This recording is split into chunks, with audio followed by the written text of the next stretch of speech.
اللهم صل على سيدنا ومولانا محمد صاحب التاج والمعراج والبراق والعلم، دافع البلاء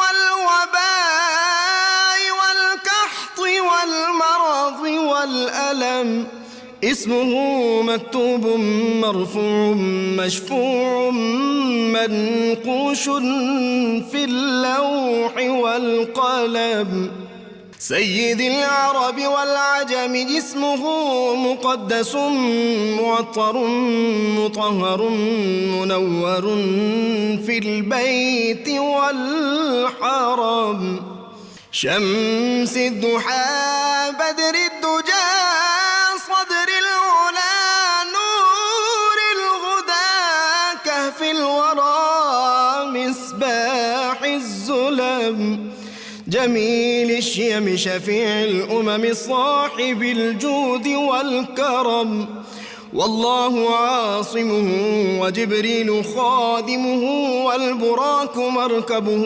والمعراج سفره، وفوق سدرة المنتهى مقامه، وقاب قوسين مطلوبه والمطلوب مقصوده والمقصود موجود، سيد المرسلين خاتم النبيين شفيع المذنبين أنيس الغريبين رحمة للعالمين، راحة العاشقين مراد المشتاقين شمس العارفين سراج السالخين مصباح المكرمين،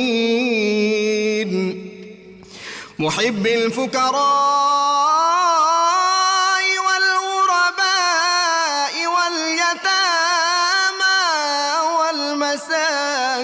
والمساكين، سيد الثقلين نبي الحرمين إمام القبلتين وسيلتنا في الدارين، صاحب قاب قوسين محبوب رب المشرقين ورب المغربين، جد الحسن والحسين مولانا ومولى الثقلين، سيدنا أبي القاسم محمد بن عبد الله نور من نور الله، يا أيها المشتاقون بنور جماله بلغ العلا بكماله، كشف الدجى بجماله حصنت جميع خصاله، صلوا عليه وآله وأصحابه وسلموا تسليما. الحمد للہ رب العالمین، افضل الصلاۃ واکمل السلام علی سید الانبیاء والمرسلین وعلی آلہ الکرام و اصحابہ العظام اجمعین۔ صبح نور کے ساتھ طاہر بخاری آپ سے مخاطب ہے۔ پروگرام کے آغاز میں ہمیشہ کی طرح حضرت ابو انیس محمد برکت علی کی تالیف اسماء النبی الکریم صلی اللہ علیہ وآلہ وسلم سے ایک اسم مبارک پڑھنے کی سعادت حاصل کر رہا ہوں۔ سیدنا الزاہد، ہمارے سردار زہد اختیار کرنے والے، درود و سلام بھیجے اللہ آپ صلی اللہ علیہ وآلہ وسلم پر اور آپ صلی اللہ علیہ وآلہ وسلم کی آل پاک پر اور صحابہ کرام پر۔ حضرت ابو ہریرہ رضی اللہ تعالیٰ عنہ روایت ہے کہ حضور نبی کریم صلی اللہ علیہ وسلم نے ارشاد فرمایا، اے ابو ہریرہ تقوی اختیار کرو کیونکہ لوگوں میں زاہد ہو جاؤ گے، قناعت اختیار کرو سب سے زیادہ شکر گزار بن جاؤ گے، اور جو اپنے لیے پسند کرتے ہو وہی دوسروں کے لیے پسند کرو، مومن ہو جاؤ گے، اپنے ہمسائے سے نیک سلوک کرو، حقیقی مسلمان بن جاؤ گے، اور کم ہنسا کرو کیونکہ زیادہ ہنسنا دلوں کو مردہ کر دیتا ہے۔ لا یؤمن احدکم حتی یحب لاخیہ ما یحب لنفسہ، تم میں کوئی اس وقت تک مومن نہیں ہو سکتا جب تک وہ اپنے مومن بھائی کے لیے وہی چیز پسند نہ کرے جو وہ اپنے لیے کرتا ہے۔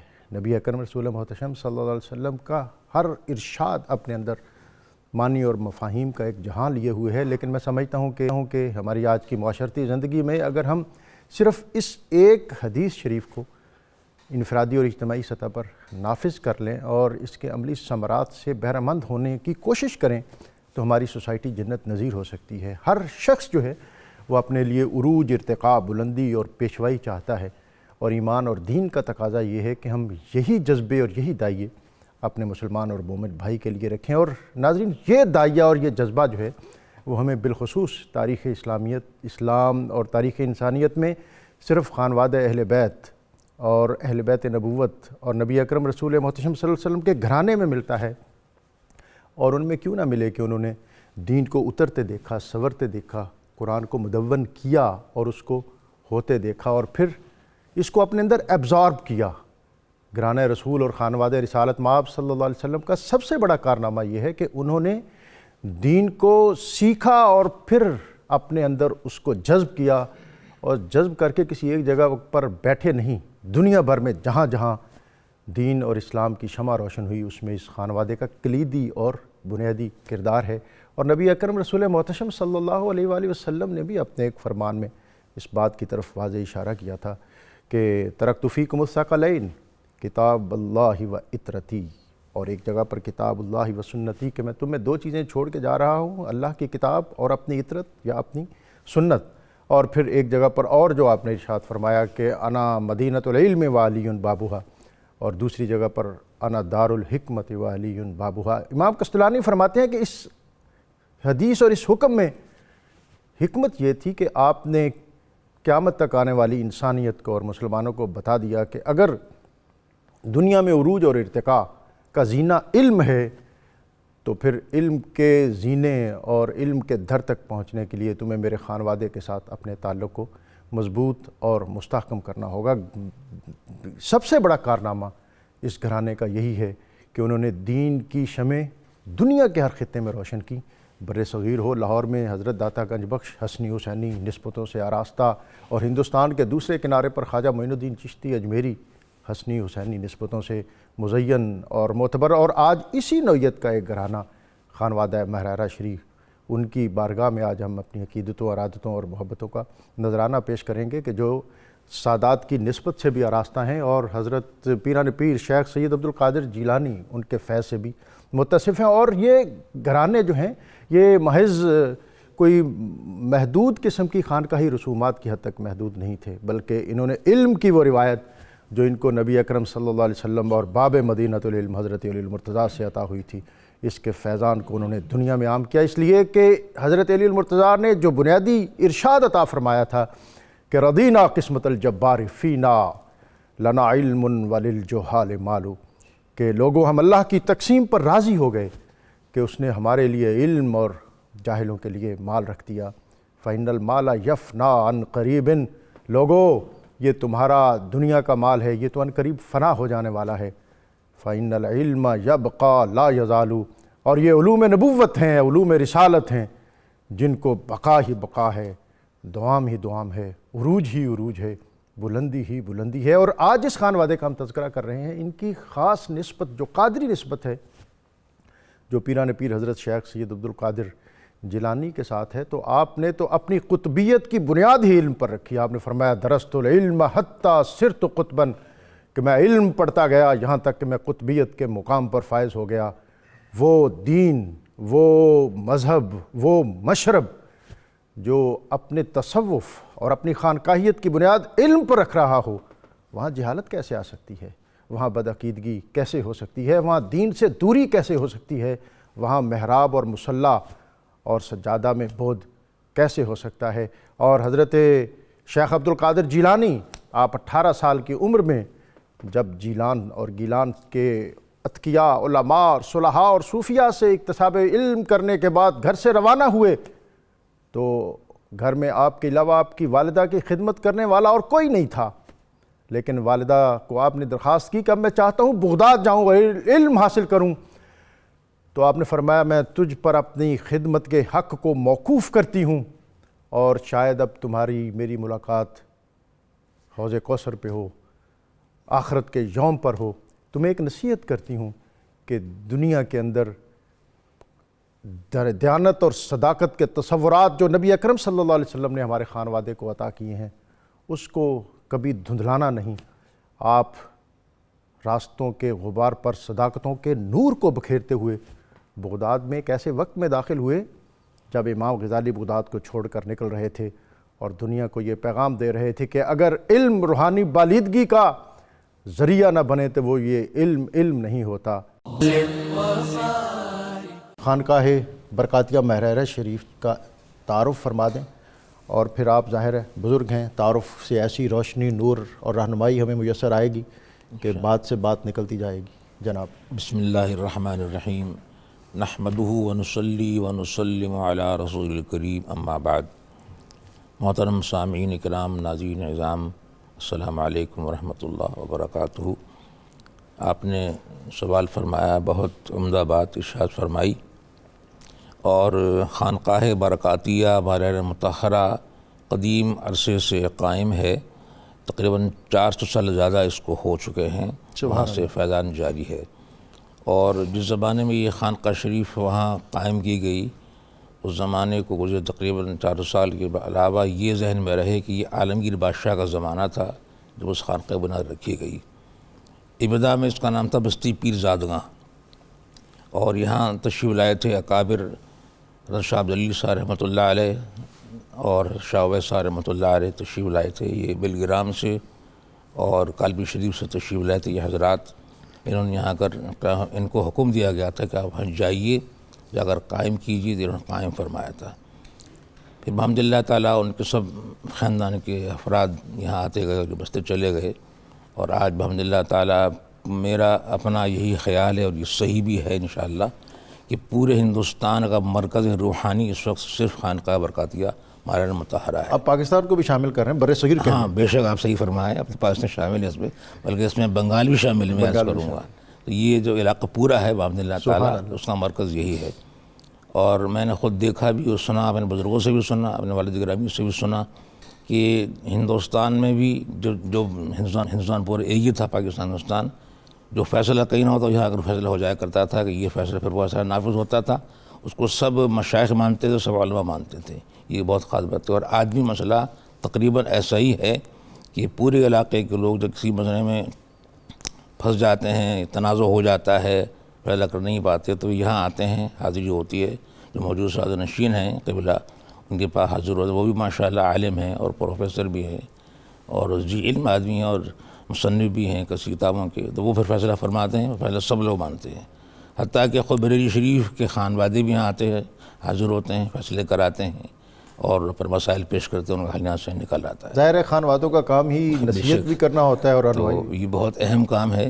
بحمد اللہ تعالیٰ یہ سلسلہ برابر جاری ہے، اور وہاں جتنے بھی شہزادگان ہیں سب کے سب بڑے اعلیٰ مناصب پر فائز ہیں۔ علمی لحاظ سے بات کر رہا ہوں، دنیوی لحاظ سے تو ان کے مسائل جو ہیں وہ سب موجود ہیں، سب پر واضح ہیں، لیکن علمی لحاظ سے وہ سب پر غالب ماشاء اللہ تعالیٰ ہیں۔ تو جن کا ذکر ہو رہا ہے وہ بھی ماشاءاللہ صاحب تصانیف بھی ہیں، اور صاحب کرامات بھی ہیں، صاحب لطف و عنایات بھی ہیں۔ ان کے معاملات بہت مشہور ہیں، اور بزرگوں نے کہا کہ آدمی کی شخصیت کی پہچان دو طرح ہوتی ہے، اس کے اطوار و اخلاق سے ہوتی ہے یا اس کے علم سے ہوتی ہے۔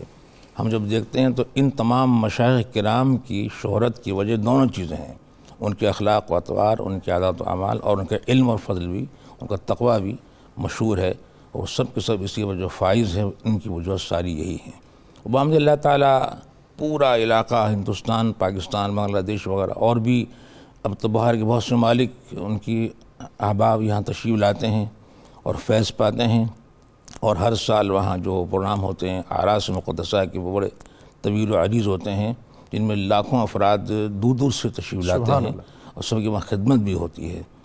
اور ایک خصوصیت جو اس خانقاہ برکاتیہ کی ہے کہ وہاں جو بھی سامعین حاضرین تشریف لاتے ہیں ان کے لیے وہاں بڑا اہتمام کیا جاتا ہے۔ حتیٰ ایک زمانہ وہ تھا کہ ہر ایک زائر کے لیے تقریباً 27 کھانے ہوتے تھے کھانے کے لیے، یا وہ کھانے تبرک میں، لنگر میں سب ہوتے تھے، اور یہ عام بات تھی وہاں۔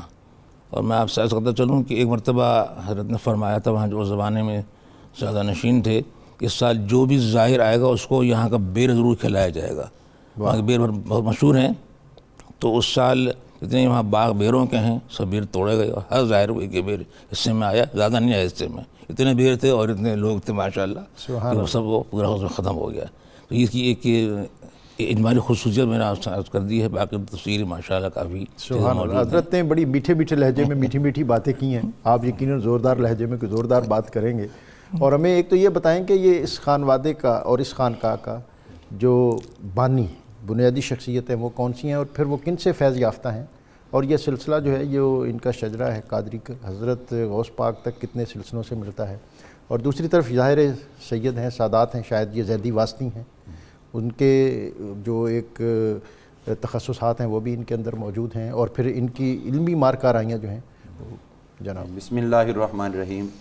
خاندان برکاتیہ وہ قابل فخر خاندان اور سلسلہ ہے تصوف کے اندر کہ جس کے ساتھ بڑی بڑی عظیم ترین شخصیات ہر دور میں وابستہ رہی ہیں اور ان کے فیض و برکات روحانی تصرفات سمیٹتی رہی ہیں.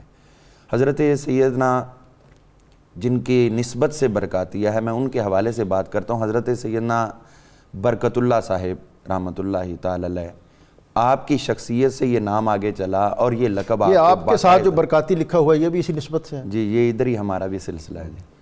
تو اسی وجہ سے یہ سلسلہ مشہور ہوا, اور آپ اس کی صرف افادیت اور ان کی ہماگیریت اسی بات سے اندازہ کر لیں کہ حضرت شاہ برکت اللہ رحمۃ اللہ تعالی علیہ جن کے نام سے یہ برکاتی چلا, اعلیٰ حضرت جیسی شخصیت نے اپنی ہدایت بخشش میں ان کے نام پہ پورا سلام. واہ سبحان اللہ. اور جو آپ نے مناجات کی ہیں اس میں حضرت شاہ برکت اللہ کا باقاعدہ نام دے کر اللہ کے حضور انہوں نے واسطہ پیش کیا ہے. اور اعلیٰ حضرت کا کسی کو تسلیم کرنا یہ کوئی معمولی بات نہیں ہے. اور وہ حضرت شاہ برکت اللہ جو ہیں وہ آپ کا لقب جو تخلص استعمال کرتے تھے وہ عشقی تھا. اور اجازت ہو تو میں اعلیٰ حضرت کا وہ شعر پیش کر دوں. ضرور جناب. آپ اپنا مشہور زمانہ کلام جس کا پہلا مصرع اکثر لوگوں کو یاد ہوتا ہے اور دعا میں پڑھتے ہیں, یا الہی رحم فرما مصطفیٰ کے واسطے, یا رسول اللہ کرم کیجئے خدا کے واسطے. یہ پورا پڑھتے پڑھتے جب یہاں پہ آگے بھی دو چار شعر اگر یاد ہے تو وہ بھی پڑھ دیں. یا رسول اللہ کرم کیجئے خدا کے واسطے, مشکلیں حل کر شہ مشکل کشا کے واسطے, کربلائیں رب شہید کربلا کے واسطے. تو یہ پڑھتے پڑھتے جب آپ آتے ہیں حضرت شاہ برکت اللہ تک تو یہاں آ کر آپ عرض کرتے ہیں, دین و دنیا کی مجھے برکات دے برکات سے, دین و دنیا کی مجھے برکات دے برکات سے, شاہ برکت اللہ کی طرف. تو آگے عرض کرتے ہیں, عشق حق دے عشقی عشق انتما کے واسطے. تو یہ عشقی آپ کا لقب تھا تو اس وجہ سے استعمال کیا. اور پھر آگے جو ابھی ہم نے انٹرو میں آپ نے بات کہی, اس کو آپ ہدایت بخشش میں کس نام سے ہے یہ آپ کا جو مناجات کا ہے مناجات. تو دعا میں ہمارے ہاں یہ ابتدائی اشعار کچھ پڑھے بھی جاتے ہیں. جی اسی کے آگے یہ مصرے ہیں. اور جو انٹرو میں بات ہوئی ہے اہل بیت اطہار کے حوالے سے تو وہ بھی اعلیٰ حضرت آگے عرض کرتے ہیں, حب اہل بیت دے آل محمد کے لیے. یہ جملہ ہے, حب آل بیت دے آل محمد کے لیے, یعنی ہماری محبت بھی ان سے ہو اور انہی کے لیے. حب اہل بیت دے آل محمد کے لیے, کر شہید عشق حمزہ پیشوا کے واسطے. حضرت سیدنا امیر حمزہ رضی اللہ تعالیٰ عنہ کی طرف اشارہ کیا ہے. اب آپ یہ دیکھیے کہ انہی چیزوں کو اگر ہم آگے لیتے ہیں تو جن کے حوالے سے ہم گفتگو کر رہے ہیں, حضرت سیدنا آل مصطفیٰ, آپ بیک وقت بہترین شاعر, بہترین خطیب, بہترین ادیب اور بہترین مصنف ہونے کے ساتھ ساتھ بہترین طور پر روحانی تصرفات بھی اللہ نے آپ کو عطا فرمایا. سبحان اللہ. ایک شعر آپ کا وہ دیکھیے, چونکہ جو اہل علم ہے نا وہ جب شعر کہتے تو تک بندی سے نہیں کہتے, ان کے شعر کے پیچھے بھی یا قرآن پاک کی کوئی تشریح ہوتی یا حدیث مبارکہ کی وضاحت ہوتی. تو آپ نے اسی سلسلہ کو واضح کرتے ہوئے اپنے ایک شعر کے اندر میں ایک بہت بڑی حقیقت کی طرف اشارہ کرنا چاہوں گا, چونکہ عرس ہے تو یہ ساری چیز ٹچ کر رہی ہے. آج یہ بھی خاص نسبت ہے آج کے دن کی ان کے عرس کے ساتھ. جی تو آپ اپنا شعر عرض کرتے ہیں آل مصطفیٰ. آپ فرماتے ہیں, علی رأس حول حدیثوں میں ہے آیا. علی رأس حول حدیثوں میں آیا تو یہ عرس سنت ہے، آ کر تو دیکھو، واہ واہ واہ، یہ عرس سنت ہے، آ کر تو دیکھو. اور یہ اشارہ ہے اس حدیث پاک کی طرف جو حضور صلی اللہ علیہ وسلم مصنف عبدالرزاق میں امام عبدالرزاق بن حمام اور دیگر محدثین نے روایت کی کہ حضور صلی اللہ علیہ وسلم علی رأس کل الحول، ہر سال آپ شہدائے احد کے مزارات پہ تشریف لے جایا کرتے. سبحان اللہ. تو اب یہ دیکھیے کہ انہوں نے وضاحت بھی کر دی اور اس کے پیچھے پوری ایک حدیث پاک کی بیک گراؤنڈ. سبحان اللہ. آپ کو اللہ تعالیٰ نے یہ بھی تصرفات عطا فرمائے تھے کہ آپ جب جو اللہ کے حضور دعا کرنا تو ایک بہت بڑی بات ہے نا جی، آپ کے منہ سے جو جملہ نکل جاتا ہے اللہ تعالیٰ اسے بھی شرف قبولیت عطا فرما دیتا ہے. آپ ایک جگہ پر تشریف لے کر گئے تو ایک شخص پروگرام محفل تھی، اس کے بعد آپ کو ایک شخص رو کے کہنے لگا حضرت میرا بیٹا لڑ کے گھر سے چلا گیا ہے اور کتنے دن ہو گئے وہ واپس نہیں آیا، آپ اس کے لیے کچھ کریں. وہ ظاہر ہے ایک باپ کی محبت اپنے بیٹے کے لیے، وہ کتنی آنکھوں سے وہ چھلک چھلک کے باہر آ رہی، تو آپ نے اس کو تسلی نہیں دی، کوئی وظیفہ نہیں کہا. آپ نے فرمایا آپ گھر چلے جاؤ، صبح کی پہلی ٹرین سے آ جائے گا. واہ، گھر جاؤ پہلی ٹرین سے آ جائے گا. اور وہ حیران، نہ دعا بتائی نہ وظیفہ بتایا نہ کچھ اور، تو انتظار میں لگ گیا. آخر سادات کرام ہیں، ان کی زبان سے جو جملہ نکلا رہے گا تو نہیں جائے گا. صبح کا ٹائم ہوا، اسٹیشن پہ پہنچ گیا تو دیکھا جب پہلی ٹرین آئی تو اسی میں سے اس کا بیٹا اتر کے آ رہا. واہ واہ. تو یہ آپ کی زبان سے نکلے ہوئے فیوز و میں برکات. اب دوبارہ جب آپ کی خدمت میں آؤں گا تو یہ پوچھوں گا کہ ایسا کیوں ہوتا ہے اور ایسے کیسے ہو جاتا ہے. اور لا یزال عبدی یتقرب الی بالنوافل، اور پھر اس کے آگے حدیث کی جو تفصیل میں کہ جو وہ میں اس کو ہاتھ بن جاتا ہوں، اس کی نظر بن جاتا ہوں. اور پھر دوسری جگہ پر اتقوا بفراست المومن فإنہ ینظر بنور اللہ، کس طرح راستے سمٹ جاتے ہیں، فاصلے کم ہو جاتے ہیں اور چیزیں سامنے آ جاتی ہیں. میں دوبارہ آپ کے پاس آؤں گا. بشارت صاحب، پروفیسر بشارت صدیق ہزاروی صاحب، اس خان وادے کے حوالے سے، اس کی خدمات کے حوالے سے اور آج کے دن کے حوالے سے آپ کیا کہیں گے؟ بسم اللہ الرحمن الرحیم والصلاة والسلام علی سید الانبیاء والمرسلین. ڈاکٹر صاحب، یہ خاندان قادریہ برکاتیہ مارہرہ شریف، یہ وہ خاندان ہے جو صدیوں سے رشد و ہدایت کا فیض بانٹ رہا ہے. یو پی کا ایک قصبہ تھا، گمنام قصبہ تھا، لیکن حضرت شاہ برکت اللہ رحمۃ اللہ علیہ جب یہاں تشریف لائے اور مستقل یہاں قیام پذیر رہے تو پھر یہ رشد و ہدایت کا اور طریقت اور معرفت کا ایک مرکز قرار پایا.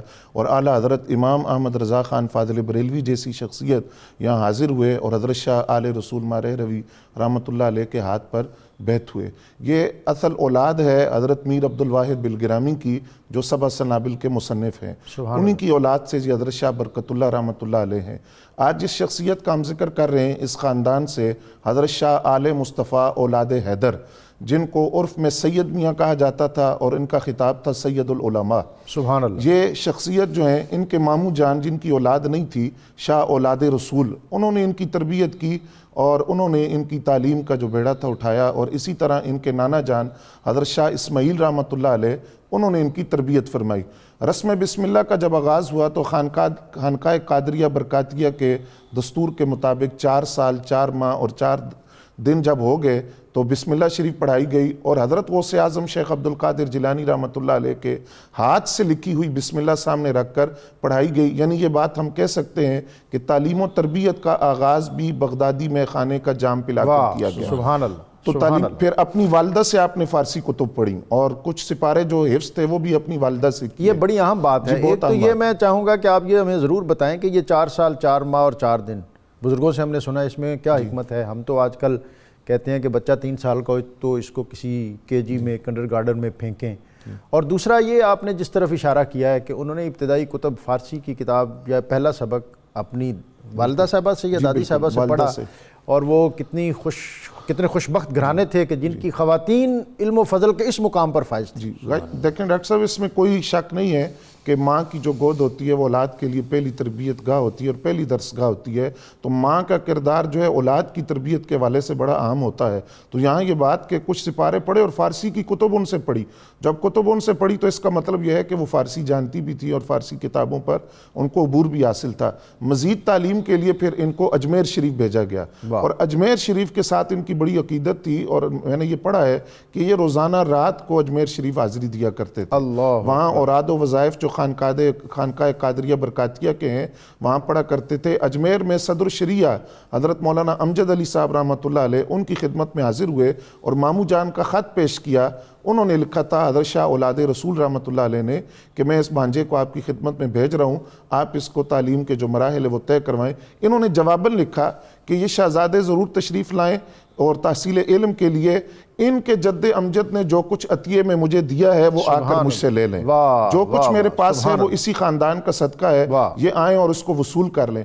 اب آپ ایک خانقاہی نظام سے آئے تھے، سجادگی اور صاحبزادگی کا جو تصور آج ہم دیکھتے ہیں وہ وہاں نہیں تھا۔ آپ ایک نیاز مند طالب علم کی حیثیت سے حاضر ہوئے اور ساری زندگی ایک عاجز طالب علم کی حیثیت سے دین پڑھا، یہاں تک آپ فرماتے تھے کہ اگر میرے استاد گرامی صدر الشریعہ مولانا امجد علی صاحب رحمۃ اللہ علیہ کے جوتے مجھے مل جائیں تو میں ان کو سر پر رکھنا اپنے لیے اعزاز اور فخر سمجھوں گا۔ تو یہ آپ کی تعلیم و تربیت کا، آپ ایک زبردست خطیب بھی تھے، قادر الکلام خطیب تھے، امام المناظرین تھے، سند المدرسین تھے، حدیث پر جب آتے تو زبانی حدیثیں آپ سناتے، حافظ الحدیث ہونے کا گمان ہوتا۔ اسی طرح جو آپ کی شاعری ہے اس کے اندر بھی جو نعتیہ کلام آپ کا ہے، مناقب آپ نے لکھی، امام علی مقام کے حضور خراج عقیدت پیش کیا، حضرت خواجہ اجمیر کے حضور، امام اعلیٰ حضرت کے حضور، حالانکہ اعلیٰ حضرت اس خانقاہ کے مرید تھے لیکن ان کی بڑی وابستگی بھی تھی اور منقبت۔ آپ کے نعت کے 2 شعر آپ کی اجازت سے پیش کرنا چاہوں گا۔ آپ فرماتے ہیں خدا نے خود تمہیں ایسا سنوارا یا رسول اللہ، خدا نے خود تمہیں ایسا سنوارا یا رسول اللہ، نہیں ممکن کوئی ثانی تمہارا یا رسول اللہ۔ پھر اس وقت کے حالات کے پیش نظر آپ نے ایک شعر کہا، کسی کی جے وجہ ہم کیوں پکارے، کیا غرض ہم کو، ہمیں کافی ہے سید اپنا نعرہ یا رسول اللہ۔ علی و سیدتنا فاطمہ و سیدتنا زینب و سیدنا حسن و سیدنا۔ خانقاہ مریرہ شریف کے جو خلفاء ہیں انہوں نے بڑے کارہائے نمایاں سر انجام دیے اور ان میں بڑی جلیل القدر ہستیاں ہیں، اس پر آپ کچھ ہمیں عطا فرمائیں۔ اس سلسلے میں پہلے یہ عرض کر دوں کہ حضرت نے فرمایا شجرہ شریف کے 2 شعر پڑھے تھے، اس میں آل محمد آیا تھا اور شاہ حمزہ آیا تھا۔ یہ تمام وہاں کے بزرگان دین ہیں، وہاں کے اکابر ہیں۔ یہ آل محمد نام سے اپنے ہے بے شک، لیکن وہاں ایک ہستی کا نام آل محمد ہے، وہاں قطب ہے وہاں کے۔ سبحان اللہ۔ شاہ حمزہ رحمۃ اللہ علیہ وہاں کے قطب ہیں، ایک ہستی ہے ان کا نام شاہ حمزہ عینی رحمۃ اللہ علیہ، وہ شاعر بھی تھے اور ان کی کتابیں فارسی میں بھی ہیں، اردو میں بھی ہیں۔ تو یہ حضرات جو ہے انہوں نے کام بہت کیے ہیں، ان میں جو مشہور ہستیاں ہیں میں نے نام 2 تو پیش کر دیا آپ کو سامنے۔ ان کی نسبت سے وہاں جو گنبد شریف جس کا نام برکاتی گنبد ہے اس کے نیچے 7 اقطاب آرام فرما ہیں، ایک جگہ پر ہیں، یہ بات دنیا میں مشہور ہے۔ پھر فقیر نے اپنی کتابوں کے لیے جب وہاں جا کے تحقیقات کی اور وہاں حاضری دی، میں نے پھر وہاں گنا کہ وہاں 7 ہیں بلکہ 15 اقطاب ہیں، 7 تو ایک چھت کے نیچے ہیں اور 5 ایک اور جگہ ہیں، باقی 2 اور الگ بھی موجود ہیں۔ یہ پورے شریف کی برکت ہے کہ وہاں 15 اقطاب آرام فرما ہے۔ اس سے میری پوری کتاب میں ایک نظم موجود ہے میری۔ تو حضور سید شاہ عالم محمد رحمۃ اللہ علیہ بھی اسی میں شامل ہیں، آپ کے آباء و اجداد میں ہیں، اور شاہ حمزہ علی رحمۃ اللہ تعالیٰ علیہ حضور رسول رحمۃ اللہ کے دادا ہوتے ہیں اور وہیں ساتھ اس کے آرام فرما ہیں۔ تو ان حضرات میں حضرت کا نام آیا جنہوں نے ان کی تجبیت فرمائے، حضور سید اولاد رسول تاج العلماء محمد میں قادری رحمۃ اللہ تعالیٰ علیہ، ان کا پورا نام حضرت کا یہ ہے۔ خود ان کی تصنیف و تالیف کثیر ہیں، انہوں نے تاریخ پر بھی لکھا، اپنے تاریخ پورے خاندان کی بھی لکھی ہے، اور آپ کے فتاوی کی تاریخ یہ ہے کہ تقریباً 34 جلد فتاوی آپ کی موجود ہیں، وہ ہمارے شریف کے خانہ قلمی ہیں، ابھی تک وہ چھپی نہیں ہیں۔ اس طرح وہاں کے تمام اکابر نے جو کتابیں لکھی ہیں وہ کثیر تعداد میں ہیں، اور وہاں کام بھی ہر زبان میں کیا گیا ہے۔ تو شیخ حمزہ رحمۃ اللہ علیہ بھی خود شاعر تھے، اور آپ کا تخلص عشقی، اور ادھر دوسرے حضرات نے بھی جو کلام لکھے ہیں وہ سب مشہور ہیں۔ اور حضرت نے ابھی شعر پڑھا تھا سبحان اللہ، عشقی عشق انتماء کے واسطے، اس میں بھی اس کا ذکر ہے۔ اور حضور نظمی میں رحمۃ اللہ تعالیٰ علیہ جو حضور آل رسول عالم مصطفیٰ رحمۃ اللہ کے بڑے صاحبزادے ہیں، ان کے ایک ہی صاحبزادے ہیں یہ، انہوں نے بہت کلام لکھا اور فارسی میں لکھا، انگریزی میں لکھا، اردو میں لکھا۔ اس کے علاوہ یہ میں عرض کرتا چلوں کہ حضور عالم مصطفیٰ علیہ رحمہ کے 2 اور بھائی بھی ہیں، وہ دونوں چھوٹے ہیں، تینوں کو حضور علیہ رسول نے پالا، تربیت فرمائی، ان پرورش فرمائی، کیونکہ ان کی اولاد کوئی نرینہ تھی نہیں، تو ان تینوں بھائی کو انہوں نے گود میں لے لیا اور پالا۔ تو یہ حقیقت ہے کہ ان اکابر نے جو کام وہاں کیے ہیں اس کا کوئی ثانی نہیں ملتا، ہمیں مثال نہیں ملتی۔ فقیر وہاں کئی بار حاضر ہوتا رہا ہے الحمدللہ تعالیٰ، جوانی میں جانا بھی ہوا اور اس کے پر جانا بھی ہوا ہے، اور وہاں کی حالات میں نے اپنی کتاب میں بھی سب جمع کی، اس کا نام ہے تذکرہ مشائخ برکاتیہ، اس میں سب کے حالات موجود ہیں الحمد تعالیٰ۔ تو ان تمام حضرات سے کسب علم بھی ہوتا رہا، کسب فیض بھی ہوتا رہا تمام اکابر کا، اور سید اللہ تعالیٰ عنہ کے سامنے تو سارا زمانہ تھا، دنیا پوری تھی، افریقہ پورا سامنے تھا، لیکن وہ بھی بیعت ہونے کہا ہے کہ وہیں تشریف لے گئے، نہ تو بغداد گئے بیعت ہونے کے لیے، نہ شام گئے، نہ ایران گئے، نہ کسی اور بلکہ وہ گئے وہیں پہ جانے کے لیے۔ تو انہیں معلوم تھا کہ بڑا مرکز یہی ہے، یہی بن چکا ہے، تو وہاں حاضری دے دی۔ تو آج بھی بحمد اللہ تعالیٰ ماہ شریف کی جو تبرکات ہیں، انعامات و اکرامات ہیں، وہ یوں ہی جاری ہیں، اور وہاں آنے والا کوئی پیاسے محروم نہیں رہتا، ہر ایک وہاں علمی موقع سنا ہے بہت گران قدر تبرکات ہیں، جی ہاں، بوئے مبارک ہے، جی کافی سارے ہیں، جبہ ماشاءاللہ، ہے، جبہ شریف ہے، قدم شریف بھی ہے، اور نارین شریف کا بھی ایک حصہ موجود ہے وہاں پہ۔ یہ سب وہاں زیارتیں سال میں ایک بار کرائی جاتی ہیں، کبھی 2 بار کرائی جاتی ہیں، آراس جو ہوتے ہیں ان میں کراتے ہیں۔ اور وہاں آنے والوں میں میں نے خود دیکھا، صبح صبح ہر مذہب کا آدمی آتا ہے، ہندو بھی آتا ہے، سکھ بھی آتا ہے، مسلمان تو آتے ہی ہیں، سب آتے ہیں، آ کر وہاں ابھی ڈولی پر سلام پیش کرتے ہیں اور وہاں سے اپنا مال لے کے جاتے ہیں۔ واہ، یہ بڑی بنیادی بات ہے برکاتی صاحب۔ اور خانقاہوں کا جو یہ ایک اصلاحی جد و جہد، یہ اس کا خانقاہیں جو ہیں یہ مرکز تھی، اور ظاہر اصلاحی جد و جہد تب ہی ہوتی ہے جہاں علم بھی ہو، ابلاغ بھی ہو، اور فیضان نظر بھی ہو، مکتب کی کرامت بھی ہو، اور پھر یہ سلسلہ جو ہے ایک طرف تو نسل اور نسب میں چلتا ہے، دوسری طرف خلفاء میں چلتا ہے۔ اب ظاہر ہے وہ پرانی باتیں نہیں رہیں، اب ہم اس کو کنفائن کرتے ہیں اپنے نسل تک کہ یہ سجادگی تو آگے منتقل ہوتی رہے۔ بنیادی طور پر تو شاید یہ ایک ایڈمنسٹریٹو رول ہو، لیکن جو روحانی علوم کا تسلسل ہے وہ تو خلفاء سے چلتا ہے، اور اگر کسی کا صاحبزادہ ان مدارج کو طے کرتا ہوا ان چیزوں کا وارث بنے تو پھر تو سونے پہ سہاگا ہے۔ تو اس گھرانے میں ہمیں کیا یہ دونوں چیزیں نظر آتی ہیں، آپ کے خلفاء بھی اور آپ کے جو صاحبزاد ہیں؟ اس میں جو بنیادی بات ہے وہ یہ دیکھنے والی ہے کہ اگر سب کچھ اولاد ہی کی طرف منتقل کیا جانا ممکن ہوتا تو پھر خلافت کا تصور ہی پیدا نہ ہوتا۔ واہ، کسی اور کو خلیفہ اسی لیے بنایا جاتا ہے کہ کچھ ایسے فیوز و برکات ہیں جو اولاد کی بجائے کسی اور ذریعے سے بھی تقسیم کرنے ہوتے ہیں۔ تو یہاں پر ہم جس ہستی کی بات کر رہے ہیں، اعلیٰ حضرت عظیم البرکت امام محمد رضا فاضل بریلوی رحمۃ اللہ تعالی علیہ، اس خاندان میں چونکہ بیعت تھے تو اپنے پیر و مرشد کے ساتھ آپ کی خدمت میں، بلکہ اس شہر میں جب بھی جاتے تو اس وقت آپ کے جانے کا ایک خاص انداز تھا۔ آپ وہاں جاتے تو ڈائریکٹ حاضر نہیں ہوتے تھے، بلکہ آپ کے کچھ عقیدت مند تھے، پہلے آپ ان کے گھر میں جاتے، وہاں مکمل تیاری کرتے، لباس تبدیل کرتے، مکمل تیار ہو کر بہترین لباس پہن کر پھر عاجزانہ حاضری دیتے۔ واہ، میں نے آپ کے اس عمل کو دیکھا تو میرے ذہن میں ایک حدیث پاک آئی۔ نبی کریم صلی اللہ علیہ وسلم کی خدمت میں عبد القیس کا ایک وفد آیا، اس میں حضرت زارع رضی اللہ عنہ تھے۔ وہ کہتے ہیں کہ ہم نے جیسے ہی حضور صلی اللہ علیہ وسلم کو دیکھا تو ہم بے اختیار آپ کی طرف دوڑے، اور آپ کی جا کے ہم نے قدم بوسی کی، ہماری محبتیں آقا کریم علیہ السلام کو سامنے دے کر۔ انہی میں سے ایک اور بھی شخصیت جن کا نام تھا حضرت اشعث رضی اللہ، یہ ڈائریکٹ نہیں گئے، بلکہ آپ گئے، خیمہ لگایا، اس کے اندر گئے، تیار ہوئے، کپڑے تبدیل کیے۔ انہوں نے بتایا کہ حضور ہمارا ایک اور بھی ساتھی حضرت منذر اشعث، وہ ابھی تیار ہو رہے ہیں، وہ ادھر آئیں گے۔ اب دیکھیے حضور صلی اللہ علیہ وسلم کی خدمت میں جانا اور ادھر اپنے لباس میں لگ گئے۔ وہ تیار ہو کر اب حضور صلی اللہ علیہ وسلم کی خدمت میں حاضر ہوئے تو آپ ان کو دیکھ کر ڈانٹنے کی بجائے کہ تم میری طرف آئے تھے تو ادھر کیا کر رہے تھے، نہیں، بلکہ آپ ان کو دیکھ کر مسکرانے لگے۔ سبحان اللہ۔ تو حضور صلی اللہ علیہ وسلم نے مسکراتے ہوئے فرمایا، ان فیک خلتین واہ، یحبہم اللہ ورسولہ، تمہارے اندر 2 ایسی خوبیاں ہیں جن کو اللہ اور اس کے رسول بہت زیادہ پسند فرماتے ہیں۔ سبحان اللہ۔ تو انہوں نے عرض کیا، حضور یہ خوبیاں جو ہیں وہ کون سی ہیں جو اللہ کو بھی پسند ہے اور اللہ کے رسول کو بھی پسند ہے؟ فرمایا تمہارے اندر ایک بردباری اور ایک باوقار رہنا۔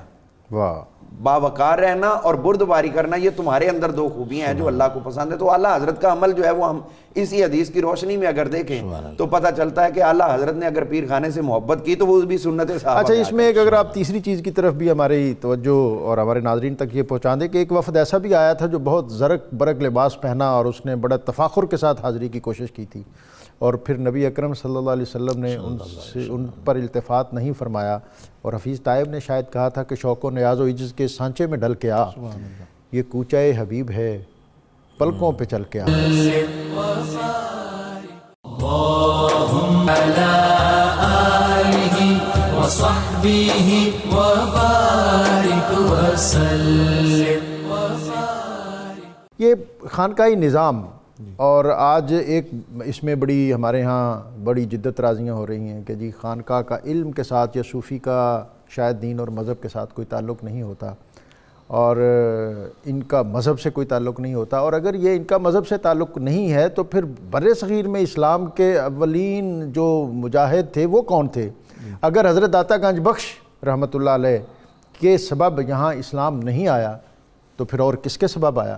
اگر حضرت خواجہ معین الدین چشتی اسلام کے علمبردار نہیں تھے تو پھر اور کون تھے جناب؟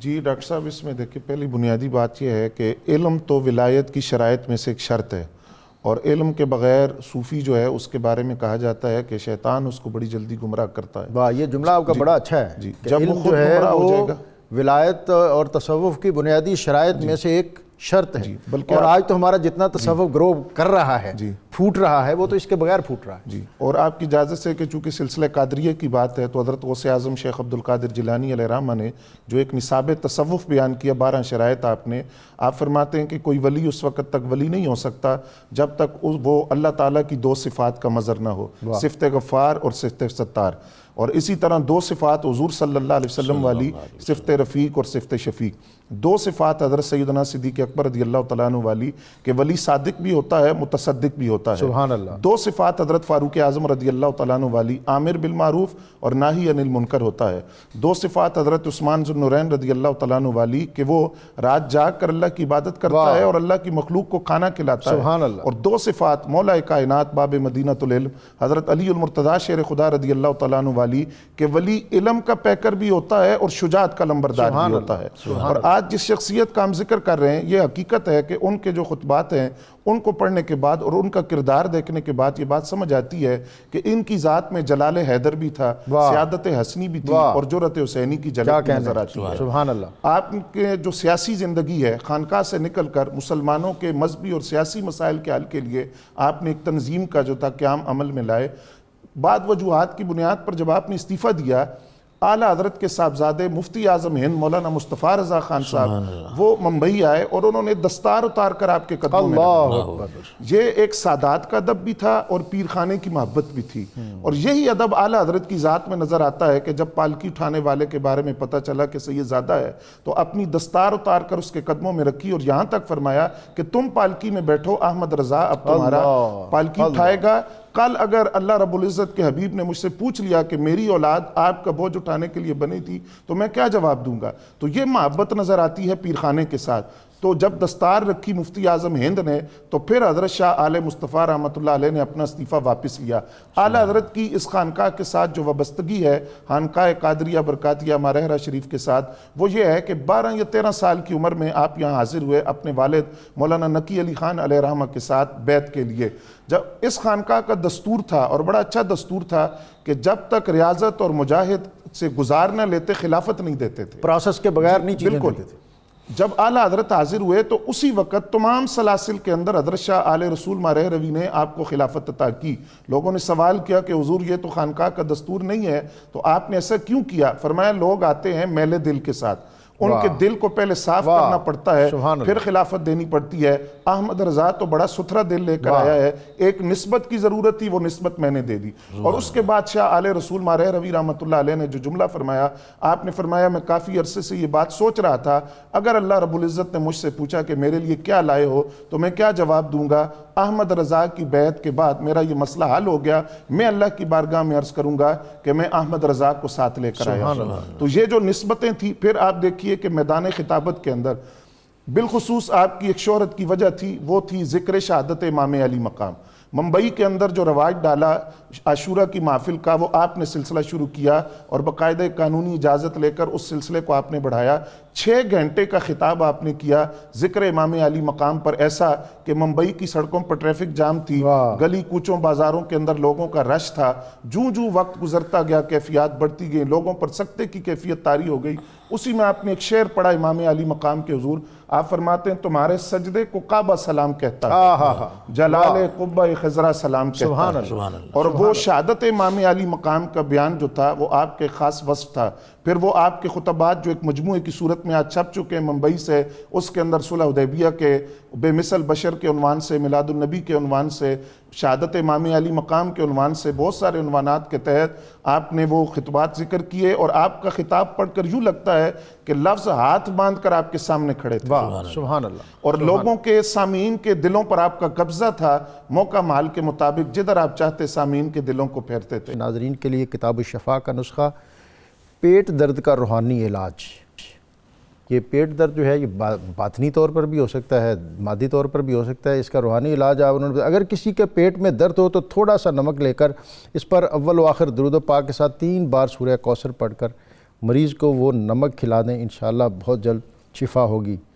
ائمہ اہل بیت میں سے سیدنا امام حسن عسکری علیہ السلام کا قول ہے کہ حسد اور کینہ رکھنے والے کو کبھی سکون نصیب نہیں ہوتا۔ یہ بہت اہم قول ہے، بہت اہم بات۔ اللہ کرے ہمارے سینے صاف ہوں اور ہمارے دل جو ہیں یہ قدورتوں سے صاف ہوں۔